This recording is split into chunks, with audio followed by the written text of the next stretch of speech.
একটা মানুষ জীবনে যখন বারবার আঘাত পায়, একটা সময়ে সেই আঘাত আর আঘাত মনে হয় না, সেটাকে হাসি মুখে মেনে নেওয়ার শক্তি এসে যায়।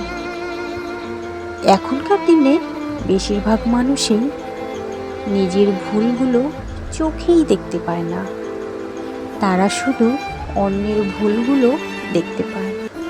আর যদি তুমি ভুল না করেও তার কাছে নিজেকে বারবার সঠিক প্রমাণ করতে যাও, তাহলে সে তোমাকে মানসিকভাবে দুর্বল মনে করবে।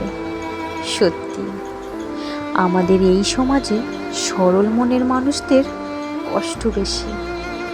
মানুষ তাদেরকে আঘাত করতে ভীষণ মজা পায়।